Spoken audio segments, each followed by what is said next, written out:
Friends, ನಿಮ್ಗೊಂದು question ಕೇಳ್ತೀನಿ. ಪ್ರತಿದಿನ $7 ಟ್ರಿಲಿಯನ್ ಹೆಚ್ಚು ಹಣ ಓಡಾಡೋ ಮಾರ್ಕೆಟ್ ಯಾವುದು ಅಂತ ನಿಮ್ಗೆ ಗೊತ್ತಾ? ನಂಗೆ ಗೊತ್ತು, ನೀವು ಸ್ಟಾಕ್ ಮಾರ್ಕೆಟ್ ಅಂತ ಅಂತೀರಾ, ಬಟ್ ಅದು ಅಲ್ಲ. ನೀವು ಕ್ರಿಪ್ಟೋ ಮಾರ್ಕೆಟ್ ಅಂತಲೂ ಕೂಡ ಹೇಳ್ಬೋದು, ಬಟ್ ಇವಾಗ ಒಂದು ರೇಂಜ್ಗೆ ಓಕೆ, ಬಟ್ ಸ್ಟಿಲ್ ನಮಗೆ ಉಳಿಯೋದು ಫಾರೆಕ್ಸ್ ಮಾರ್ಕೆಟ್. ಹೌದು ಫ್ರೆಂಡ್ಸ್, ನಮಸ್ಕಾರ ಎಲ್ರಿಗೂ. ನಿಮಗೆ ನಾನು ಒಂದಿಷ್ಟು ದಿವಸ ಹಿಂದೆ ಹೇಳಿದೆ ನನ್ನ ಡೈಲಿ ಬ್ಲಾಗ್ಸ್ನಾಗ, ನಾನು beginning to advance level course create ಮಾಡ್ತೀನಿ ಫಾರೆಕ್ಸ್ ಮಾರ್ಕೆಟ್ ಬಗ್ಗೆ ಅಂತಂದು. ಸೊ ಅದ್ರ ಪ್ರಕಾರ ನಾನು ಇವಾಗ ಒಂದು ಸೀರೀಸ್ ಸ್ಟಾರ್ಟ್ ಮಾಡತ್ತೀನಿ, forex trading from basic to advance ಅಂತ. ಭಾಳ ಜನ ಕೇಳತ್ತಿದ್ರಿ ಫಾರೆಕ್ಸ್ ಕಲಿಬೇಕು, ಬಟ್ ಎಲ್ಲಿಂದ ಶುರು ಮಾಡಬೇಕು ಅಂತಂದು. ಸೊ ಅದಕ್ಕೋಸ್ಕರ ಈ ಸೀರೀಸ್ ಸ್ಟಾರ್ಟ್ ಮಾಡೀನಿ. ನೀವು ಇದನ್ನ ಝೀರೋಯಿಂದ ಸ್ಟಾರ್ಟ್ ಮಾಡಿ ಅಡ್ವಾನ್ಸ್ ಲೆವೆಲ್ ತನಕ ಹೋಗ್ಬೋದು. ನನಗೆ ಎಷ್ಟು ಗೊತ್ತಾಯಿತೋ, ನನಗೆಷ್ಟು ಮಾರ್ಕೆಟ್ ಬಗ್ಗೆ ತಿಳ್ಕೊಂಡೇನೋ ಅದನ್ನು ನಾನು ನಿಮ್ಗೆ ಹೇಳ್ಕೊಡ್ತೀನಿ. ಲೈಕ್ ಚಾರ್ಟ್ ಹೆಂಗೆ ನೋಡ್ಬೋದು, ಟ್ರೇಡ್ ಹೆಂಗೆ ತೊಗೋಬೋದು, ಲಾಸ್ ಆಗೋದನ್ನ ಹೆಂಗೆ ಕಡಿಮೆ ಮಾಡ್ಬೋದು. ಆಮೇಲೆ ಇದ್ರಾಗ ಒಂದಿಷ್ಟು ಕಾನ್ಸೆಪ್ಟ್ಸ್ ಬರ್ತಾವೆ, ಲೈಕ್ ಸ್ಮಾರ್ಟ್ ಮನಿ concepts, ICT concept, risk management, psychology. So ಇದೇ ಥರ ಒಂದು ಸಿಂಪಲ್ ಆಗಿ ಒಂದೊಂದೇ ಕಾನ್ಸೆಪ್ಟ್ನ ಕಲ್ಕೊತ ಹೋಗೋಣ. ಬನ್ನಿ ಸ್ಟಾರ್ಟ್ ಮಾಡೋಣ. ಇವಾಗ ಫಸ್ಟು ಫಾರೆಕ್ಸ್ ಅಂದರೆ ಏನು ಅಂತ ತಿಳ್ಕೊಳ್ಳೋಣ ಬೇಸಿಕ್ ಆಗಿ. ಇವಾಗ ಎಕ್ಸಾಂಪಲ್ಲು, ನೀವು ಒಂದು ಫಾರಿನ್ಗೆ ಎಲ್ಲೋ ಹೋಗ್ತೀರಾ ಅಂತ ಅಂದ್ಕೊಳ್ಳಿ, ಅಮೆರಿಕಾ ಆಯಿತು, ಕೆನಡಾ ಆಯಿತು, ಎಲ್ಲಾದರೂ ಹೋಗ್ತೀರಾ ಅಂತ ಅಂದ್ಕೊಳ್ಳಿ. ಸೊ ನಿಮ್ಮ ಹತ್ರ ಇಂಡಿಯನ್ ರುಪಿ ಇರ್ತೈತಿ, ಯಾಕಂದ್ರೆ ನೀವು ಇಂಡಿಯನ್ ಆಗಿರೋದ್ರಿಂದ ನಿಮ್ಮ ಹತ್ರ ಇಂಡಿಯನ್ ರುಪೀಸ್ ಇರ್ತೈತಿ. ಅಲ್ಲಿ ಹೋದ್ಮೇಲೆ ನೀವು ಇಂಡಿಯನ್ ರುಪೀಸ್ ಒಳಗೆ ಏನು ಪರ್ಚೇಸ್ ಮಾಡೋಕ್ಕಾಗಲ್ಲ, ಯಾಕಂದ್ರೆ ಅಲ್ಲಿ ಕರೆನ್ಸಿ ಬಂದುಬಿಟ್ಟು ಡಾಲರ್. ಸೊ ನೀವು ಡಾಲರ್ಗೆ ಎಕ್ಸ್ಚೇಂಜ್ ಮಾಡ್ಕೋಬೇಕಾಗ್ತೈತಿ. ಸೊ ಇದನ್ನು ಫಾರೆಕ್ಸ್ ಅಂತ ಕರೀತಾರೆ. ಒಂದೊಂದು ದೇಶದ್ದು ಒಂದೊಂದು ಕರೆನ್ಸಿ ಇರ್ತಾವೆ. ಇವಾಗ ಪ್ರೆಸೆಂಟ್ ಸಿನಾರಿಯೋ ಒಳಗೆ $1 ಪ್ರೈಸು 96 98 ರೂಪೀಸ್ ಇನ್ ಬಿಟ್ವೀನ್ ಐತಿ. ಸೊ ನೀವು ಅಷ್ಟನ್ನು ಎಕ್ಸ್ಚೇಂಜ್ ಮಾಡ್ಕೊಂಡ್ರೆ ನೀವು $1ಗೆ 96 98 ರೂಪೀಸ್ ಕೊಟ್ಟರೆ ನಿಮಗೆ $1 ಸಿಗ್ತೈತಿ. ಸೊ ಆ ಥರ ನೀವು ಡಾಲರ್ನ ಕನ್ವರ್ಟ್ ಮಾಡಿಕೊಂಡು ಅಲ್ಲಿ ನೀವು ಪರ್ಚೇಸ್ ಆಗಿರ್ಬೋದು, ಅಥವಾ ಏನಾದರೂ ಟಿಫನ್ ಮಾಡೋಕ್ಕೆ, ಹೋಟೆಲ್ ರೆಂಟಿಗೆ, ಲೈಕ್ ಹೋಟೆಲ್ ರೂಮ್ಸಿಗೆ ಏನಾದರೂ ನೀವು ಖರ್ಚು ಮಾಡ್ತಿರಲ್ಲ, ಅದನ್ನ ಡಾಲರ್ಸ್ ಒಳಗೆ ಖರ್ಚು ಮಾಡಬೇಕು. ಸೊ ಅದನ್ನ ಎಕ್ಸ್ಚೇಂಜ್ ಮಾಡ್ಕೊಂಡು ಮಾಡ್ತೀರ. ಸೊ ಇದಕ್ಕೆ ಫಾರೆಕ್ಸ್ ಅಂತಾರೆ. ಆಮೇಲೆ ಇದನ್ನು ಯಾರ್ಯಾರು ಮಾಡ್ತಾರಪ್ಪ ಅಂತಂದ್ರೆ, ಓನ್ಲಿ ಟ್ರಾವೆಲ್ ಮಾಡೋರು ಅಂತಂದಲ್ಲ, ಇವಾಗ ದೊಡ್ಡ ದೊಡ್ಡ ಕಂಪ್ನಿ ಆಗಿರ್ಬೋದು, ಆಮೇಲೆ ಗೌರ್ಮೆಂಟ್ ಕೂಡ ಇನ್ವಾಲ್ವ್ ಆಗಿರ್ತೈತಿ, ಎಕ್ಸ್ಪೋರ್ಟ್ ಇಂಪೋರ್ಟ್ ಕಂಪ್ನಿನೂ ಇರ್ತಾವೆ, ಮತ್ತು ಟ್ರೇಡರ್ಸ್ ಎಲ್ಲರೂ ಸೇರಿ ಈ ಥರ ಎಕ್ಸ್ಚೇಂಜ್ ಮಾಡ್ತಾರೆ. ಫಾರೆಕ್ಸ್ ಎಕ್ಸ್ಚೇಂಜ್ ಅಂತಾರೆ ಇದಕ್ಕೆ. ಸೊ ಇದನ್ನು ಲೈಕ್ ಓವರ್ ಆಲ್ ಬಂದ್ಬಿಟ್ಟು ಫಾರೆಕ್ಸ್ ಮಾರ್ಕೆಟ್ ಅಂತ ಕರೀತಾರೆ. ನೆಕ್ಸ್ಟ್ ಬಂದ್ಬಿಟ್ಟು ಟ್ರೇಡರ್ಸ್ ಯಾವ ಥರ ಹಣ ಮಾಡ್ತಾರೆ ಇಲ್ಲಿ ಅಂತಂದು.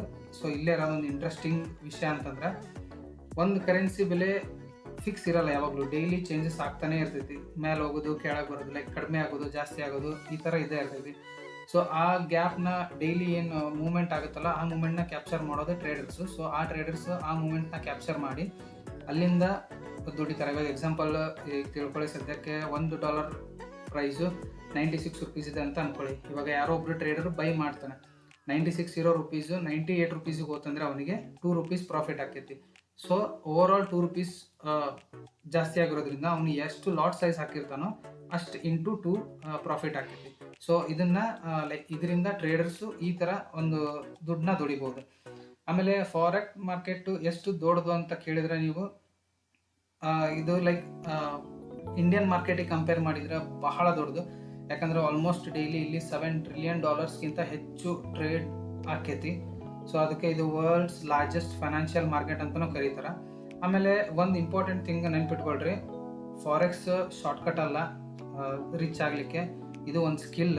ಲೈಕ್ ನೀವು ಈಗ ಎಕ್ಸಾಂಪಲ್ ಕಾರ್ ಓಡಿಸೋದು, ಒಂದು ದಿನಕ್ಕೆ ನೀವು ಕಾರ್ ಓಡೋದು ಕಲಿಯೋಕ್ಕಾಗಲ್ಲ. ಸೊ ನೀವು ಡೇ ಬೈ ಡೇ ಪ್ರಾಕ್ಟೀಸ್ ಮಾಡ್ಕೊತ ಬಂದಂಗೆ ಒಂದು ಫೈನ್ ಡೇ ನೀವು ಕಾರ್ನ ಪರ್ಫೆಕ್ಟಾಗಿ ಹೊಡಿತೀರಿ. ಸೊ ಅದೇ ಥರ ಟ್ರೇಡಿಂಗ್ ಕೂಡ, ಲೈಕ್ ಪೇಷನ್ಸ್ ಬೇಕು ಇದ್ರಾಗ, ಮತ್ತು ಡಿಸಿಪ್ಲಿನ್ ಬೇಕು. ಸ್ಲೋ ಆ್ಯಂಡ್ ಸ್ಟಡಿಯಾಗಿ, ಎಷ್ಟು ಸ್ಲೋ ಆ್ಯಂಡ್ ಸ್ಟಡಿಯಾಗಿ ಹೋಗ್ತಿರೋ ಅಷ್ಟು ನೀವು ಲಾಂಗ್ ಟರ್ಮ್ ಟ್ರೇಡರ್ ಆಗಿ ಉಳ್ಕೊತೀರಿ. ನೀವು ಶಾರ್ಟ್ ಟರ್ಮ್ ನೋಡೋಕೆ ಹೋದರೆ ಆಲ್ಮೋಸ್ಟ್ ನಿಮ್ಗೆ ಯಾವಾಗಲೂ ಲಾಸ್ ಆಗೋದು. ಸೊ ಇವತ್ತಿಗೆ ಇಷ್ಟ ನಿಮ್ಗೆ ಫಾರೆಕ್ಸ್ ಬಗ್ಗೆ ಏನಂತಂದು ಹೇಳ್ಕೊಟ್ಟೀನಿ ಬೇಸಿಕ್ ಆಗಿ. ಸೊ ಇನ್ನು ಬರ್ತಾ ನೆಕ್ಸ್ಟ್ ವಿಡಿಯೋಸ್ದಾಗ ಲೈಕ್ ಕಾನ್ಸೆಪ್ಟ್ಸ್ ಆಗಿರ್ಬೋದು, ಕ್ಯಾಂಡಲ್ ಸ್ಟಿಕ್ ಪ್ಯಾಟರ್ನ್ಸ್ ಆಗಿರ್ಬೋದು, ಕ್ಯಾಂಡಲ್ನ ಯಾವ ಥರ ನೋಡೋದು ಪ್ರತಿಯೊಂದು. ಆಮೇಲೆ ಇದ್ರಾಗ ಭಾಳಷ್ಟು ಕಾನ್ಸೆಪ್ಟ್ಸ್ ಅದಾವು, ಕಲ್ಕೊಂತ ಹೊಂಟ್ರೆ ಭಾಳ ಅದಾವು. ಬಟ್ ಭಾಳ ಕಲಿತ್ರೂ ಅದು ಡೇಂಜರ. ಲೈಕ್ ನೀವು ಎಷ್ಟು ಜಾಸ್ತಿ ತಿಳ್ಕೊತೀರೋ ಅಷ್ಟು ಅಪ್ಲೈ ಮಾಡ್ಕೊತ ಹೋಗ್ತೀರಿ, ಆವಾಗ ನಿಮ್ಗೆ ಟ್ರೇಡ್ಸ್ ಸಿಗೋದು ಕಡಿಮೆ ಆಕೈತೆ. ಯಾಕಂದ್ರೆ ನೀವು ಪ್ರತಿಯೊಂದು ಕ್ಯಾಂಡಲ್ನಾಗೂ ಲೈಕ್ ಈ ಥರ ಫಾರ್ಮೇಷನ್ ಇಲ್ಲ ಆಗತೈತಿ. ಇವಾಗ ಎಕ್ಸಾಂಪಲ್ಸ್, ಇಲ್ಲಿ ಸ್ಮಾರ್ಟ್ ಮನಿ ಕಾನ್ಸೆಪ್ಟ್ ವರ್ಕ್ ಆಗತೈತಿ, ಇಲ್ಲಿ ಆರ್ಡರ್ ಬ್ಲಾಕ್ ಐತಿ. ಸೊ ಈ ಆರ್ಡರ್ ಬ್ಲಾಕ್ ವರ್ಕ್ ಆಯ್ತು ಅಂತಂದ್ರೆ ನೆಕ್ಸ್ಟ್ ಫೇರ್ ವ್ಯಾಲ್ಯೂ ಗ್ಯಾಪ್ ಬರ್ತೈತಿ. ಸೊ ಈ ಥರ ಕಾನ್ಸೆಪ್ಟ್ಸ್ ಇರ್ತಾವಲ್ಲ, ನೀವು ಆ ಕಾನ್ಸೆಪ್ಟ್ಸ್ ನೋಡ್ಕೊತ ಹೋಗ್ತಿರೋ ಹೊರತು ನಿಮ್ಗೆ ಟ್ರೇಡ್ ತೊಗೊಳಕ್ಕಾಗಲ್ಲ. ಸೊ ನೀವು ಯಾವ್ಯಾವ ಕಾನ್ಸೆಪ್ಟ್ಸ್ನ ಮೇನಾಗಿ ಕನ್ಸಿಡರ್ ಮಾಡಬೇಕು, ಅಥವಾ ಆಮೇಲೆ ಇವಾಗ EAs ಇದಾವೆ, ಅಂದರೆ ರೋಬೋಟ್ ಆಟೋಮೆಟಿಕ್ ಟ್ರೇಡಿಂಗು, ಆಮೇಲೆ ಇಂಡಿಕೇಟರ್ಸ್ ಅಂತ ಇರ್ತಾವೆ. ಇಂಡಿಕೇಟರ್ಸ್ನ ನೀವು ಲೈಕ್ ಕಂಪ್ಲೀಟಾಗಿ ಬ್ಲೈಂಡಾಗಿ ಇಂಡಿಕೇಟರ್ಸ್ ಮೇಲೆ ಟ್ರೇಡ್ ಮಾಡೋಕ್ಕೆ ಯಾವತ್ತೂ ಆಗಲ್ಲ. ಫಾರೆಕ್ಸ್ ಮಾರ್ಕೆಟ್ ಅಂತಲ್ಲ, ಯಾವ ಮಾರ್ಕೆಟ್ ಆದರೂ ಅಷ್ಟೇ. ಇಂಡಿಕೇಟರ್ ಜಸ್ಟ್ ಒಂದು ರೆಫರೆನ್ಸಿಗೆ ಅಷ್ಟೇ. ಲೈಕ್ ಮಾರ್ಕೆಟ್ ಮೂಮೆಂಟ್ಸ್ ಆಗಿರ್ಬೋದು, ಅಥವಾ highs and lows, support and resistance, supply or demand, ಈ ಥರ ನೀವು ಜಸ್ಟ್ ಒಂದು ಲೆವೆಲ್ ನೋಡ್ಕೊಳಕ್ಕಷ್ಟೇ ಇಂಡಿಕೇಟರ್ಸ್ ಇರೋದು. ಇಂಡಿಕೇಟರ್ಸ್ ಮೇಲೆ ಯಾವುದು ಟ್ರೇಡ್ ತೊಗೋಬೇಡ್ರಿ.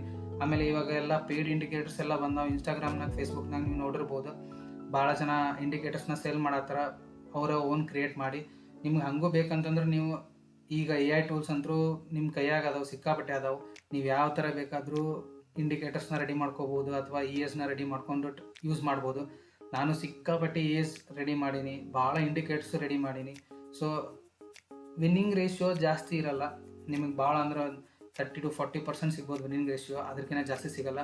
ನೀವು ಅಟ್ಲೀಸ್ಟ್ 50 ಮೇಲೆ ಇತ್ತಂದ್ರೆ ಕನ್ಸಿಡರ್ ಮಾಡ್ಬೋದು ಯೂಸ್ ಮಾಡೋಕ್ಕೆ. ಬಟ್ ಸ್ಟಿಲ್ ಇವಾಗಲೇ ಹೇಳ್ತಿದ್ದೀನಿ, ಯಾವುದೇ ಇಂಡಿಕೇಟರ್ ಆಗಲಿ ಅಥವಾ ಯಾವುದೇ ES ಆಗಲಿ ಯೂಸ್ ಮಾಡಬೇಡ್ರಿ. ಯೂಸ್ ಮಾಡಿದರೆ ನಿಮಗೆ ಟೆಂಪ್ರರಿ ಪ್ರಾಫಿಟ್ ಕೊಡ್ಬೋದು, ಬಟ್ ಲಾಂಗ್ ಟರ್ಮ್ ನೀವು ಮಾರ್ಕೆಟ್ನಾಗ ಇರೋಕ್ಕಾಗಲ್ಲ. ಒಂದಲ್ಲ ಒಂದು ದಿವಸ ಲಾಸ್ ಆಗಿದೆ. ಯಾಕಂದರೆ ಮಾರ್ಕೆಟ್ ಸೆಂಟಿಮೆಂಟ್ ಅರ್ಥ ಮಾಡ್ಕೊಳೋದು ಮನುಷ್ಯ, ರೋಬೋಟ್ ಅಲ್ಲ. ನೀವು ಎಷ್ಟೇ ಡೇಟಾ ಫಿಲ್ ಮಾಡಿದರೂ ಅಷ್ಟೇ, ಯಾರು 100% ಪ್ರಾಫಿಟೇಬಲ್, ಅಟ್ಲೀಸ್ಟ್ 90% ಪ್ರಾಫಿಟೇಬಲ್ ಬಾಟ್ ಅಥವಾ ಇಂಡಿಕೇಟರ್ ಮಾಡೋಕ್ಕೆ ಸಾಧ್ಯನೇ ಇಲ್ಲ. ಅದೊಂದು ತಲೆಯಾಗಿ ಇಟ್ಕೊಳ್ರಿ.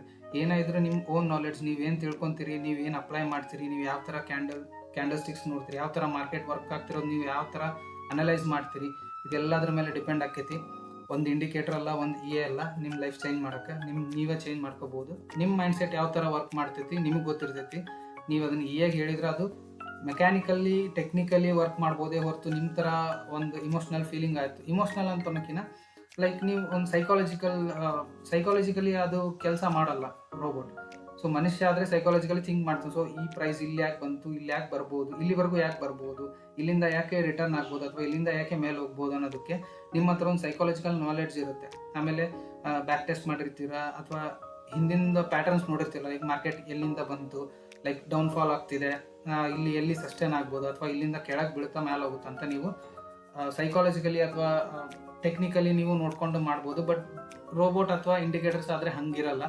ಅದಕ್ಕೆ ಸ್ಪೆಸಿಫಿಕ್ ಸೆಟ್ಟಿಂಗ್ಸ್ ಇರುತ್ತೆ. ಆ ಸೆಟ್ಟಿಂಗ್ಸ್ ಮೇಲೆ ಅವು ವರ್ಕ್ ಆಗ್ತಿರ್ತವೆ. ಸೊ ಅದು ಅಕ್ಯುರಸಿ ಭಾಳ ಕಡಿಮೆ ಇರ್ತೈತಿ. ಇರ್ಬೋದು 1-2 ಇಂಡಿಕೇಟರ್ ಎಲ್ಲೋ ಅಕ್ಯುರಸಿ ಜಾಸ್ತಿ ಇರ್ಬೋದು. ಬಟ್ ಸ್ಟಿಲ್ ಯಾವತ್ತೂ ಇಂಡಿಕೇಟರ್ ಮತ್ತು ES ಮೇಲೆ ಕನ್ಸಿಡರ್ ಮಾಡಿ ಟ್ರೇಡ್ ತೊಗೋಬೇಡ್ರಿ, ಡಿಪೆಂಡ್ ಆಗಕ್ಕೆ ಹೋಗಬೇಡ್ರಿ. ನಿಮ್ಮ ಓನ್ ನಾಲೆಡ್ಜ್ ಏನಾಯಿತು ಅದನ್ನೇ ಯೂಸ್ ಮಾಡಿರಿ. ಸೊ ನಿಮ್ಗೆ ನೆಕ್ಸ್ಟ್ ಮುಂದೆ ಬರ್ತಾ ಲೈಕ್ ಒಂದೊಂದು ಕಾನ್ಸೆಪ್ಟ್ಸ್ ಆಯಿತು, ಅಥವಾ ಕ್ಯಾಂಡಲ್ ಸ್ಟಿಕ್ ಯಾವ ಥರ ಇರುತ್ತೆ, ಯಾವ ಥರ ವರ್ಕ್ ಆಕೈತಿ. ಆಮೇಲೆ ಇದ್ರಾಗ ರಿಟೇಲರ್ಸು, ಆಪ್ರೇಟರ್ಸು, ಹಿಂಗೆ ತುಂಬ ಜನ ಲೈಕ್ ಟ್ರೇಡರ್ಸ್ ಅದಾರ. ಲೈಕ್ ರಿಟೇಲರ್ಸ್ ಅಂತಂದರೆ ನಾವೇ, ಲೈಕ್ ಲೋಕಲ್ ನಾರ್ಮಲ್ ಪೀಪಲ್. ಆಮೇಲೆ ಇನ್ಸ್ಟಿಟ್ಯೂಷನ್ ಬಯರ್ಸ್ ಅಂತ ಇರ್ತಾರೆ, ಆಪ್ರೇಟರ್ಸ್ ಅಂತ ಇರ್ತಾರೆ. ಸೊ ಅವರೆಲ್ಲ ಯಾವ ಥರ ಟ್ರೇಡ್ಸ್ ತೊಗೊತಾರೆ, ನಾವು ಅವ್ರ ಜೊತೆ ಯಾವ ಥರ ಟ್ರೇಡ್ ತೊಗೋಬೋದು. ಇವಾಗ ನೋಡ್ಬೋದು ನೀವು ಎಕ್ಸಾಂಪಲ್, ಭಾಳ ಜನ ಎಕ್ಸ್ಪೀರಿಯನ್ಸ್ ಮಾಡಿರ್ತೀರಿ. ಇದೊಂದು ಎಕ್ಸಾಂಪಲ್ ಹೇಳ್ತೀನಿ ನಿಮ್ಗೆ. ಭಾಳ ಜನ ಎಕ್ಸ್ಪೀರಿಯನ್ಸ್ ಮಾಡಿರ್ತೀರಿ. ಇವಾಗ ಒಂದು ಬೈ ಅಥವಾ ಸೆಲ್ ಟ್ರೇಡ್ ಹಾಕಿರ್ತೀರ ಅಂತ ಅಂದ್ಕೊಳ್ಳಿ. SL ಒಂದು ಲೆವೆಲಿಗೆ ಇಟ್ಟಿರ್ತೀರ. ಓಕೆ, ಇಲ್ಲಿವರೆಗೂ ಬರ್ಬೋದು, ಇಲ್ಲಿವರೆಗೂ ನಂದು SL ಇಡ್ತೀನಿ, ಇದಕ್ಕಿಂತ ಮೇಲೆ ಹೋಗಲ್ಲ ಅಂತ ಒಂದು ಸೆಲ್ ಟ್ರೇಡಿಗೆ ಇಟ್ಟಿರ್ತೀರ ಅಂತ ಅಂದ್ಕೊಳ್ಳಿ.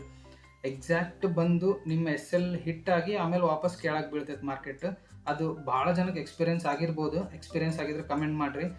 ಆ್ಯಕ್ಚುಲಿ ಆ ಪಾಯಿಂಟ್ ಏನಿರ್ತೈತಲ್ಲ ನಿಮ್ದು SL ಪಾಯಿಂಟ್, ಅದೇ ಆಪ್ರೇಟರ್ಸ್ದು ಎಂಟ್ರಿ ಪಾಯಿಂಟ್ ಆಗಿರ್ತೈತಿ, ಅಥವಾ ಇನ್ಸ್ಟಿಟ್ಯೂಷನ್ ಸೆಲ್ಲರ್ಸ್ದು ಎಂಟ್ರಿ ಪಾಯಿಂಟ್ ಆಗಿರ್ತೈತಿ. ಸೊ ಅಲ್ಲಿವರೆಗೂ ಭಾಳ ಜನ ನೋಡಿದ್ದೀನಿ ನಾನು. ನನ್ನ SL ಹಿಟ್ಟಾಗಿ ಕರೆಕ್ಟ್ ನನ್ನ ಡೈರೆಕ್ಷನ್ ಒಳಗೆ ಹೋಗಿರ್ತೈತಿ ಅಂತ ಭಾಳ ಜನ ಹೇಳ್ಯಾರ. ಈವನ್ ನಾನು ಪರ್ಸ್ನಲಿ ಎಕ್ಸ್ಪೀರಿಯನ್ಸ್ ಮಾಡೀನಿ. ಇಂಡಿಯನ್ ಸ್ಟಾಕ್ ಮಾರ್ಕೆಟ್ ಮಾಡಬೇಕಾರೆ ಕರೆಕ್ಟ್ ನನ್ನ SL ಹಿಟ್ಟಾಗಿ ಮತ್ತೆ ನನ್ನ ಡೈರೆಕ್ಷನ್ ಒಳಗೆ ಹೋಗಿತ್ತು. ಆವಾಗ ಇದನ್ನೆಲ್ಲ ಕಾನ್ಸೆಪ್ಟ್ಸ್ ಅರ್ಥ ಮಾಡ್ಕೊಂಡು ಬಂದಂಗೆ ಇವಾಗ ಒಂದು ರೇಂಜಿಗೆ accuracy, not like pro level trader ಅಲ್ಲ, ಅಟ್ಲೀಸ್ಟ್ ಒಂದು ರೇಂಜಿಗಾದರೂ ಇಂಪ್ರೂವ್ ಆಗೈತೆ ಅಕ್ಯುರಸಿ. ಸೊ ಈ ಥರ ಎಲ್ಲ ಇನ್ಫಾರ್ಮೇಷನ್ಸ್ ನಿಮ್ಗೆ ನೀಟಾಗಿ ಡೀಟೇಲ್ ಆಗಿ ಫುಲ್ ಬೇಸಿಕ್ಕಿಂದ ಅಡ್ವಾನ್ಸ್ವರೆಗೂ ಆರಾಮಾಗಿ ಹೇಳ್ಕೊಂಡು ಹೋಗ್ತೀನಿ. ನಿಮಗೆ ಪದೇ ನಿಮ್ಗೆ ನೆನಪಾರಿದ್ರು ಮತ್ತು ಈ ವಿಡಿಯೋಸ್ ನೋಡಿ ನೀವು ತಿಳ್ಕೊಬೋದು. ಆಮೇಲೆ ಪ್ರತಿಯೊಂದು ವಿಡಿಯೋಸ್ದಾಗೂ ನಾ ಏನೇನು ಹೇಳ್ತೇನಲ್ಲ, ದಯವಿಟ್ಟು ನೋಟ್ ಮಾಡಿ ಇಟ್ಕೊಳ್ರಿ. ನಾನು ಫಸ್ಟ್ ನನಗೆ ಆ್ಯಕ್ಚುಲಿ ಕನ್ನಡ ಒಳಗೆ ಯಾರು ಕಂಟೆಂಟ್ ಇರ್ತಿದ್ದಿಲ್ಲ ಅವಾಗ, ಜಾಸ್ತಿ ಬರೀ ಹಿಂದಿ ಕಂಟೆಂಟ್ ಇರ್ತಿತ್ತು. ನೋಡಿ ಕೇಳಿ ಹಾಗೆ ಬಿಟ್ಬಿಡ್ತಿದ್ದೆ, ಬರ್ಕೊತಿರ್ಲಿಲ್ಲ ಏನು. ಆಮೇಲೆ ನನಗೆ ಒಂದು ಸ್ವಲ್ಪ ದಿವಸ ಆದಮೇಲೆ ನೆನಪಾರೋದು, ಏನೋ ಕೇಳಿದ್ನಲ್ಲ ಅಂತ. ಸೊ ಇದೊಂದು ಮಾತ್ರ ರೂಢಿ ಇಟ್ಕೊಳ್ರಿ. ಈ ವಿಡಿಯೋದಾಗ ಅಥವಾ ಯಾವುದೇ ವಿಡಿಯೋ ಆಗಲಿ, ನೀವು ಏನೇನು ಕೇಳ್ತಿರಲ್ಲ ನೋಟ್ ಮಾಡಿ ಇಟ್ಕೊಳ್ರಿ. ಅಟ್ಲೀಸ್ಟ್ ನಿಮ್ಗೆ ನೆನಪಾರಿದ್ರೆ ನೋಟ್ಸ್ ತಕ್ಕೊಂಡು ನೋಡ್ಬೋದು. ವಿಡಿಯೋಸ್ ಆದರೆ ಮತ್ತೆ ನೀವು ಫಸ್ಟಿಂದ ನೋಡ್ಬೇಕಾಗೈತೆ. ಆ ಪಾಯಿಂಟ್ ನಾ ಎಷ್ಟು ನಿಮಿಷಕ್ಕೆ ಹೇಳಿದ್ದೇನೋ ಅಂತ ಗೊತ್ತಾಗಲ್ಲ. ಅದಕ್ಕೆ ಕನ್ಸಿಡರ್ ಮಾಡಿರಿ, ಲೈಕ್ ಬರೆದಿಟ್ಕೊಳೋದು, ಪಾಯಿಂಟ್ಸ್ ವೈಸ್ ಬರೆದಿಟ್ಕೊಳ್ರಿ. ಬೇಕಂದ್ರೆ ಯಾವ್ಯಾವ ಪಾಯಿಂಟ್ ಹೇಳಿದ್ದೆ, ಎದಕ್ಕೆ ಹೇಳಿದ್ದೆ ಅಂತಂದು ನೀವು ಬೇಕಂದ್ರೆ ವಿಡಿಯೋನ ಸ್ಲೋ ಮಾಡಿ ಕೂಡ ನೋಡ್ಬೋದು, ನೀಟಾಗಿ ಬರ್ಕೊಳ್ಳೋಕ್ಕೋಸ್ಕರ. ನಿಮ್ಗೆ ಏನೇ ಡೌಟ್ಸ್ ಇದ್ದರೂ ಆರಾಮಾಗಿ ಕೇಳ್ರಿ, ನಾನು ಆರಾಮಾಗಿ ಹೇಳ್ಕೊಡ್ತೀನಿ. ಅರ್ಜೆಂಟ್ ಯಾವುದೂ ಇಲ್ಲ. ಆಮೇಲೆ ನಾನು ಯಾರ ಹತ್ರ ಆದರೂ ₹1 ಇಸ್ಕೊಳಲ್ಲ, ನಾನು ಫ್ರೀಯಾಗಿ ಹೇಳ್ಕೊಡತ್ತೀನಿ. ಸೊ ಕನ್ಸಿಡರ್ ಮಾಡಿರಿ ಸಬ್ಸ್ಕ್ರೈಬ್ ಮಾಡೋಕೆ, ಮತ್ತು ಬೆಲ್ ನೋಟಿಫಿಕೇಷನ್ ಕ್ಲಿಕ್ ಮಾಡಿರಿ. ಯಾಕಂದರೆ ಪ್ರತಿಯೊಂದು ವಿಡಿಯೋ ಇಂಪಾರ್ಟೆಂಟ್. ಕನ್ನಡ ಒಳಗೆ ಭಾಳ ಕಮ್ಮಿ ಅದಾವೆ ವೀಡಿಯೋಸು, ನನಗೆ ಗೊತ್ತಿದ್ದಂಗೆ ನಾನು ಜಾಸ್ತಿ ಹಿಂದಿ ಒಳಗೆ ಕಲ್ತಿರೋದು. ಸೊ ನಿಮ್ಗೆ ನೀಟಾಗಿ ಆರಾಮಾಗಿ ಹೇಳ್ಕೊತ ಹೋಗ್ತೀನಿ. ನಿಧಾನಕ್ಕೆ ಕಲ್ಕೊತ ಹೋಗೋಣ, ಎಲ್ಲರೂ ಗುರು ಆಗೋಣ ಅಂತ. ಸೊ ಇವತ್ತಿನ ವಿಡಿಯೋದಾಗ ಇಷ್ಟ ಫ್ರೆಂಡ್ಸ್. ಐ ಹೋಪ್ ನಿಮ್ಗೆ ಇವತ್ತಿನ ಕಂಟೆಂಟ್ ಇಷ್ಟ ಆಗೈತೆ ಅನ್ಕೊತೀನಿ. ಯಾರ್ಯಾರೆಲ್ಲ ನಾನು ಹೇಳಿದ್ನೆಲ್ಲ ಎಕ್ಸ್ಪೀರಿಯನ್ಸ್ ಮಾಡಿರಿ ಒಂದ್ಸಲ ಕಮೆಂಟ್ ಮಾಡಿರಿ. ಹಂಗೆ ಈ ವಿಡಿಯೋನ ಲೈಕ್ ಮಾಡಿರಿ, ಸಬ್ಸ್ಕ್ರೈಬ್ ಮಾಡಿ, ಬೆಲ್ ಐಕಾನ್ ಪ್ರೆಸ್ ಮಾಡೋದು ಮಾತ್ರ ಮರಿಬೇಡ್ರಿ. ನಿಮ್ಗೆ ಮತ್ತೆ ನಾಳೆ ವ್ಲಾಗ್ನಾಗ ಸಿಗ್ತೀನಿ, ನಾಳೆ ವಿಡಿಯೋದಾಗ ಸಿಗ್ತೀನಿ. ಅಲ್ಲಿವರೆಗೂ ಟೇಕ್ ಕೇರ್, ಬಾಯ್.